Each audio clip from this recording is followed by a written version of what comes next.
on back there?" "Oh, fudge!" Colin Novakovsky gasped. Father Callahan's coming!" His face was so pale and sweaty I thought he might barf on me, but I also thought I might barf at the fact that I had let a guy who says fudge touch my ass. We were all screwed. "Quick! Help me back up!" I scrabbled against the stone wall with my motorcycle boots, groping with desperate fingers for a better handhold. "I'm sorry, Alex." His voice was squeaky with panic. "I can't." "You can't what?" "I can't get caught with a girl in my room. I can't get in trouble. I'm applying early to Georgetown for engineering." "Engineering?" I spluttered furiously. "You couldn't even unhook my bra. Now help me up." Father Callahan's footsteps were approaching, snapping twigs in the bushes below. Charlie's barking was rising to a vicious fever pitch, and I was grunting and pulling myself up, reaching out for Colin. I was so close, my hand outstretched. Suddenly, Colin blurted, "I'm sorry," and slammed the window down. Then I really was screwed.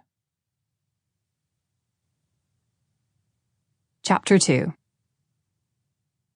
The best view at St. Mary's Catholic School is from the top floor of the main building, right under the famous golden statue of the Virgin Mary. From there, you can see the whole campus, which is laid out like a cross, with Academic Quad to the north, the well-swept green girls' quad of 6 stone dorms to the east, the identical boys' quad to the west, and straight ahead an avenue of pine trees leading down to the shining lake. Unfortunately, the view inside isn't quite so hot, because it's the principal's office.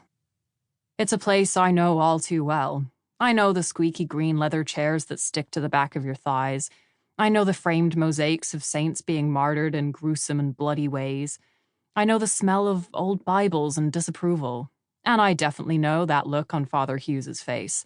That grim, set jaw look that makes the old guy from Up look like a flirty fireman in a shirtless calendar.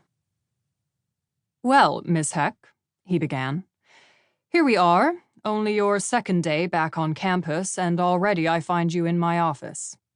"Good to be back," I said cheerfully. "I see you put up a new mosaic. Sent Agatha on a bed of hot coals. It really livens the place up." Clearing his throat, Father Hughes reached for a square sheet of yellow paper that was also very familiar to me, a St. Mary's incident report. "Last night," the principal pronounced in his imminent plague of locusts voice, "you, Alexandra Heck, were found face down in the shrubbery behind St. Ambrose Hall. You were uninjured apart from mild scratches and bruises."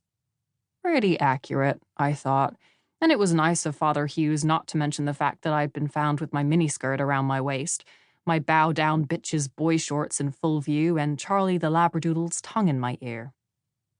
"And were obviously not in your own dorm at the time of curfew." Father Hughes picked up a mahogany stamp from the ink pad, the all-powerful seal of St. Mary's. Time to get serious. He held it poised over the incident report and asked, "Do you dispute the accuracy of this interpretation?" "No, I do not," I said primly. I could get serious, too. "I missed curfew. I don't dispute that." Father Hughes lowered the stamp towards the yellow sheet. But just as the ink was about to make contact with the paper, I continued, "But I do wonder why Colin Novakovsky isn't also here right now." I gestured to the empty green leather chair next to mine.